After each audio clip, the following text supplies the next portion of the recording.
So here's the undercoat going on. I've done one side, just got the other side to do. Oh, it's been horrible, the undercoat. It's horrible. I hate painting it. The primer is lovely and thin and it goes on beautifully, gives you a lovely finish. The undercoat, I don't know, it's supposed to give you a good base for your top coat, but I don't know, I might just do one coat of undercoat. I'm going to look up on the internet, see if I can get away with it. It says 1 to 2 on the tin.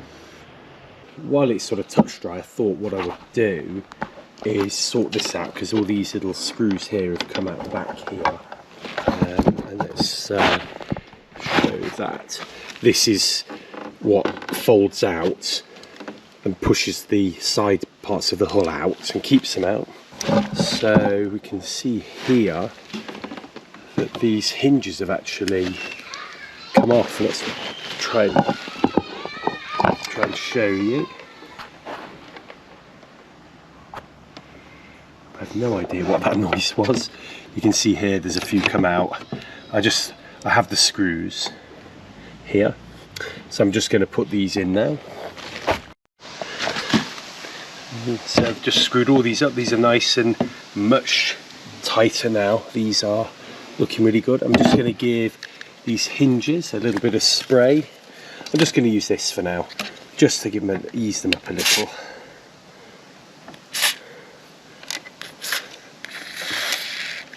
And then this side as well.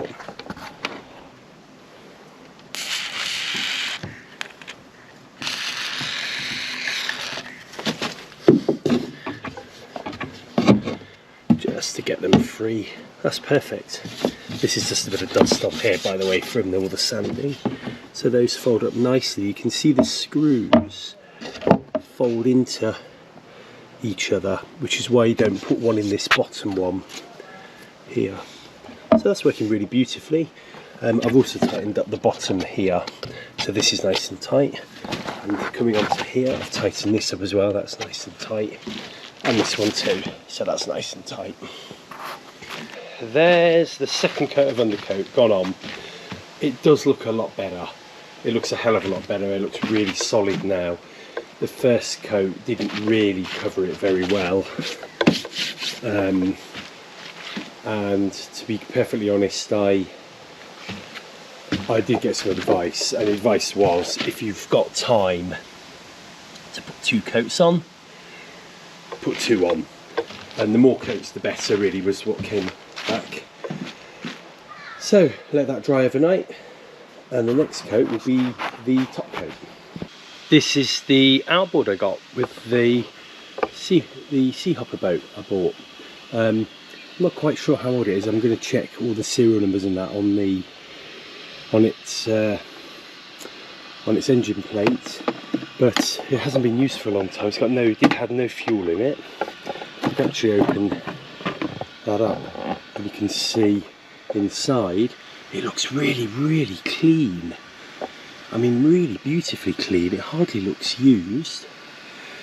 Fuel tank. I put a little bit of fuel in because I got a little bit of 2-stroke fuel given to me. I hope it's okay. You can see the lead is in really good condition. The I can't remember what you call that. I've checked the gear oil, so the gear oil is definitely up to the level. It's really lovely and silky. So what we're going to do, we're going to fill the bucket up with water, because you should never run an engine without, it has a water intake, and you'll see this is where the water comes out, flows around the engine, comes out here to keep the engine nice and cool. We'll give it a go. We'll just see if we can start it. What I have noticed is when I pull the ignition coil, there's good compression in the engine, so I haven't checked the spark plug for spark. I don't know where the spark plug is in this engine. It'll be down there somewhere. I'd have to check the manual. But I thought, because it's got gear oil in, a little bit of petrol, we can start it up, see if it'll start. So we've got enough water in there, so we need to undo the breather valve. We then need to switch on the petrol valve, to on, make sure the engine's in neutral, then put the choke up about half, make sure the emergency stop is attached, which it is, make sure the engine's in idle, and then we give it a pull. See.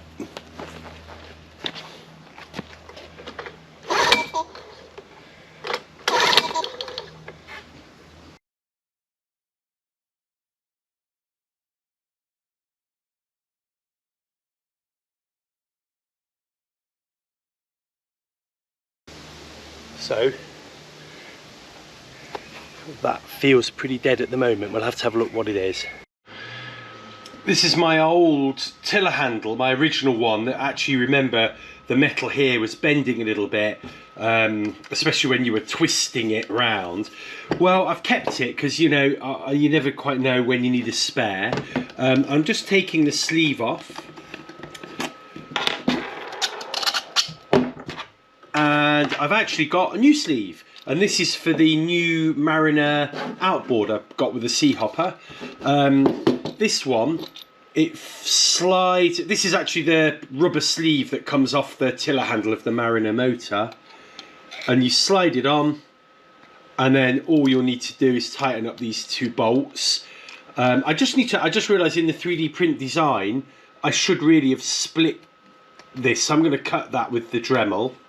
And then once that's tight, it should stay on there. It doesn't actually need any twist grip, because the outboard speed is determined by a little switch on the sliding switch on the back of the motor. It just needs to, you know, be able to steer. You may have noticed it's quite straight. I actually bent it back a little bit, but it'll do. You know, I don't want to have to redo a new one just yet. And I know what hole size I need to build another one out of wood. So let's go and try it on the actual whole outboard. So here's the outboard. I'm just going to slide that little rubber handle back on here, and it kind of clicks on. But you also usually need two hands to do this. But there we go, it clicks on, and then the tiller handle will just slide on like this. And again, you need to push that on. I can get it up a little bit further, push it on, and then that will tighten there. So all that tiller handle has to really do is just extend the tiller arm. Welcome to the back cave. This is my workshop. It's only a tiny little workshop. It used to be a store for stuff I do for work, but I'm slowly but surely turning it into my workshop. We had some amazingly good news today with the outboard.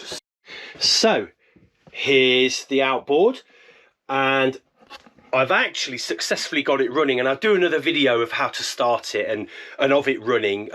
It's actually pouring with rain right now outside, so I'm in my workshop doing this. So let's go through what happened. The first, you know, first of all I was really excited because when you take the cover off, I mean, look in there, it's brand new. I mean, look at the grease on the top of this. It's like absolutely brand new. I took the top off here and looked at the cord. This cord is just new. Everything is so new.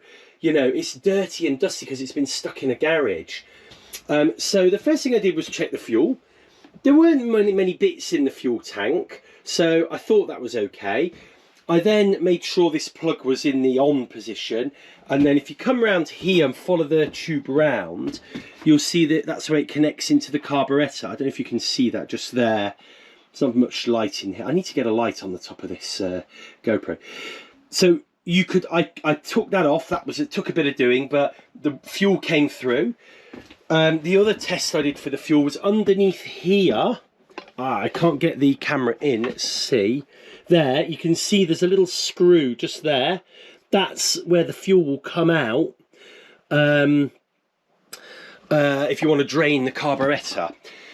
So what I did then was I checked the spark plug. Spark plug's here. There's just a panel that unscrews, and you can see there's a spark plug there. I took the spark plug out. I cleaned it. I sanded it.